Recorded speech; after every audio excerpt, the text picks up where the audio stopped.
Your attention, please. The attendance this evening.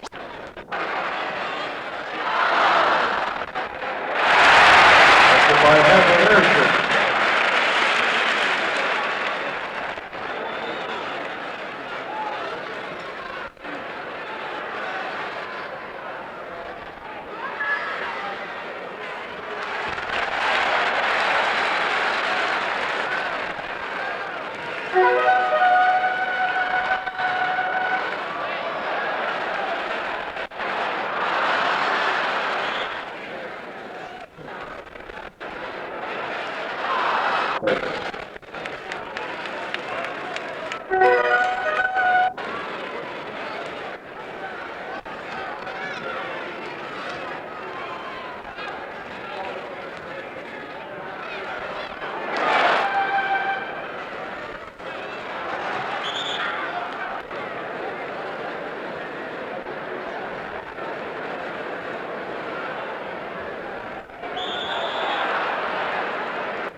Harrison.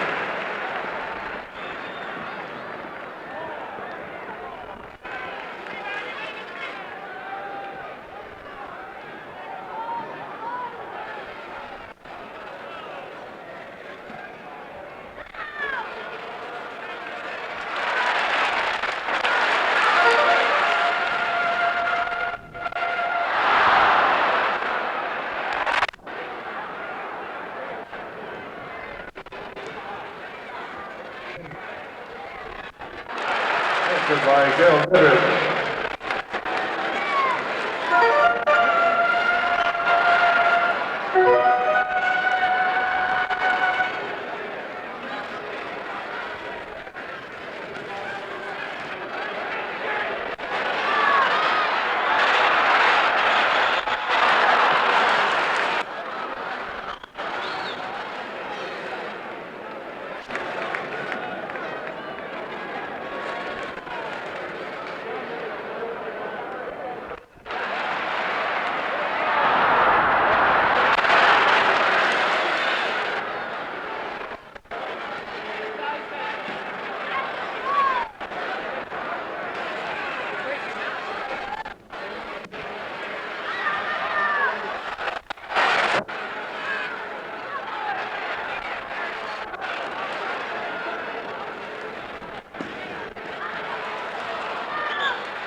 42.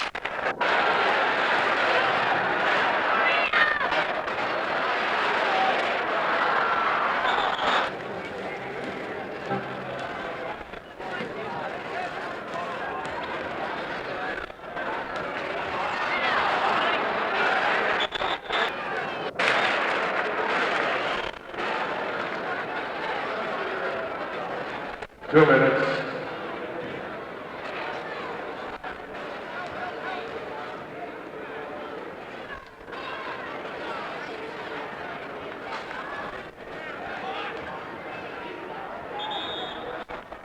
Foul by the Lakers.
114, Lakers 101. Remind you, game number 5 of this series here next Sunday night.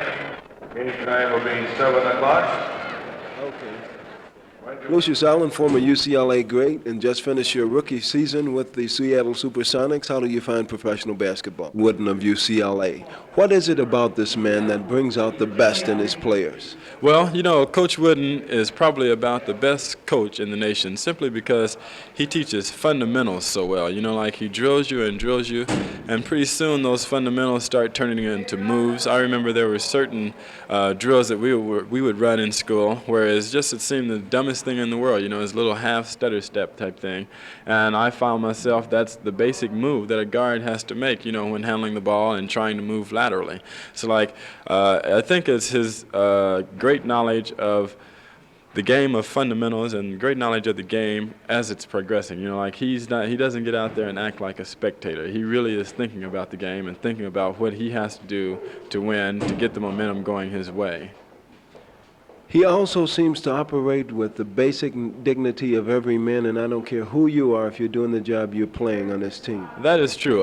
Coach Wooden, he doesn't worry about, you know, what you're doing outside. He just worries about what you're doing on the court because that's what matters while you're on the court with him. And also, he tries to instill in his ball players the quality of, you know, trying to be a man. And I think he probably looks to this more than anything because of the fact that he's the type of man he is. You know, he's a sensitive man and a highly intelligent man, and he has very good use of psychology over his ball players. So, like, I think that has a lot to do with it also. Well, Lucius, good luck to you in your sophomore year. Thank you, Tom. Get a fly walk. I'll start from back there. Oh. Hot Rod Hundley, you're all smiles, darling. You better believe it, Hawk. We got a big victory tonight. First win for the Phoenix Suns in playoff history. Of course, this is only their second year in existence. They beat the Lakers 114 to 101. And Rod, you said that the fans were falling out of the stadium. How? Well, Hawk, with 3 minutes left in the game, they were down about 10 points. 17,500 fans got up and left the building to the delight of me. Now, Rod, you took over the announcing chores of the Phoenix Suns at mid-season due to a tragic accident that resulted in the death of the head man there. Unbelievable, Hawk. Bob Vache, who incidentally was named the 1969 winner of the Sportscaster of the Year award for Arizona, the 6th time he's won this award. And Bob was killed on January the 15th at night and about 12:30 in the morning, and we had a game the next night against Seattle. I read about it in the paper. I was shocked. In fact, I cried. The man was a lovely man, and it was certainly a tragedy. Rod, in due respect to the gentleman, and we're very sorry that it happened to him, this is a very big break for you and something that you've always looked forward. It's coming into play-by-play announcing. I think the toughest thing, Tommy, was not trying to stay up with the ball. I'm talking about radio only now.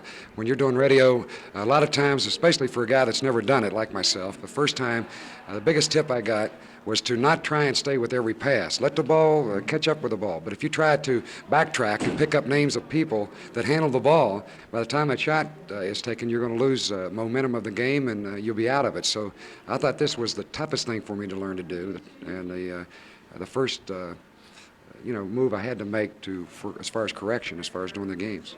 Rod, you had a 6-year career in professional basketball, and you're a basketball analyst. How do you see this series? Well, I see it a little differently now. I thought, seriously, after that first game, I didn't think we had much of a chance because Chamberlain played great, and I thought that Wilt wouldn't play that good. I've got to hand it to the big guy. He fought, got himself in shape, and he played like he wanted to win. And I said, if he's playing great, there's no stopping him as long as Baylor and West are healthy. But tonight it was a different story, and Connie Hawkins was just super. He had 34 points and 20 rebounds and a fabulous player, a lot of Elgin Baylor moves. Would you agree that a guy by the name of Hawkins has to be good? There's no question in my mind, Tommy or Connie. Rod, can the Suns beat the Lakers in this series? I think so now, Tommy. They're confident. They're going home now for 2 games. Of course, you can't go back there and split like they did here. You're coming back with a disadvantage again. They've got to win both games. If they do, they'll be in front 3-1, and naturally they would be a favorite then. But they're a confident ball club. We're getting great play by Paul Salas. He's doing a great job defensively. At 6'7", he has to play against Wilt. Defensively, he's given away 5 inches in height or even more. And Hawkins, of course, at times has swung in there and played against Wilt. I personally feel they should let Wilt handle the ball. Not fronting, because when he's got the ball, he's going to take the fall-away jump shot. And when he takes that fall-away jump shot, send the horses down the other end and hope for the rebound, because Wilt puts himself out of position. If he makes the shot, naturally, there's nothing you can do about it. But when you front him, they lob the ball over the defensive man's head, and then Wilt's in there for those slam dunks, and he doesn't miss those. Well, Rod, for as long as I've known you, and that's been some 10 years, it's always been my pleasure. It's always been a little slice of heaven with you, Hawk. I miss you on the road. Miss being there. I know what you mean. Ready? Mindy Rudolph, the Dean of NBA Referees. You're here for the Laker-Phoenix series. How do you see this series? Well, it's going to be a long one, Tommy. The way the kids played tonight, your Phoenix team and the Laker team played great ball. The Phoenix team was a little bit stronger tonight, and this could be 6, could be 7. Mindy, let's talk about refereeing for a bit. Is there any difference for you in the playoffs than it is in regular series? Jump from the NBA to the ABA, what was your initial reaction? Well, it was disappointment more than anything else. I had no fear that we'd get through the season in flying colors, which we've done. The fellas that we brought up were extremely strong. I miss these guys. They were my friend. One of your most memorable moments in basketball? Oh, Tom, I wish I could answer that very quickly, but I'd have to sit down and think them out. There's been so darn many of them. And the strange part about it is every time one happens, you say something like this can never happen again, and yet as the years go on, one seems to surpass the other, and the dramatic moments keep happening all the time. That's what makes it so exciting and very, very, well, it's not glamorous, but it's just exciting to keep working. Well, Mindy, as a player for 10 years, I've always respected your work, and I'm sitting in the stands now with the fans, and you're just as much appreciated there. Good luck to you, and a long career. Thank you very much. Thanks. Paul Silas, congratulations on a good win tonight. Looks like you guys mean business. We do, Tommy. We came here to win. The first game we weren't very successful, but we thought that if we could come back and play our game, that we would win this game, and now the pressure's on L.A. We go back to Phoenix, and we have 2 games back there, and they're going to have to come ready to beat us. Actually, okay, rolling. Van, you got your split here in Los Angeles. Is this what you came after?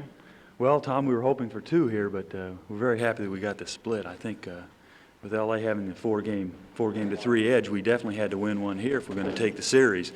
And going back home 1-1 with 2 games in Phoenix, we're very happy. You think you can take them twice in Phoenix? I think we can if we play the type of game we're capable of, yes. These 2 teams match up pretty well.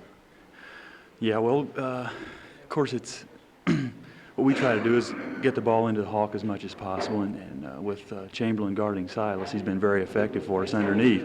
With these 2 guys, with the scoring punch that they've been giving us, we're going to try to go underneath as much as possible. Connie Hawkins, you're doing just about everything anyone could ask of you out there, and it was a great win tonight. Yes, it was, Tom. I think if we hadn't won the game tonight, we would have went back to Phoenix with a defeatish attitude, and I'm glad the ball players came off and played a great game tonight. Connie, what's the game plan against the Lakers? Does it change from game to game? Yes, it does change from game to game. You have certain situations that come about in the game. You have different ball players that come into the game, and you have to adjust according to, like if Coach Mahaney makes a move, then Jerry has to compensate and make a move. Or if our coach makes a move, then Mahaney has to compensate and makes a move. Connie, what is it about this team against the Suns? Do you match up as well as you do with other teams? No, I don't think we match up as well as we do with other things. I think what it is that you have such great players like Chamberlain and Weston Bell that you're playing against, and you want to beat them so bad. I mean, sometimes you probably play over your head, but just being out there against guys like that, your adrenaline flow, and you just want to beat guys like this. And I think every time you play against guys like that, you try and go all out and play the best you can. Connie, now I notice that at certain situations, excuse me, Connie, I notice at certain situations during a game, you will play center and then you will move out to forward. Are you more comfortable at one position than another?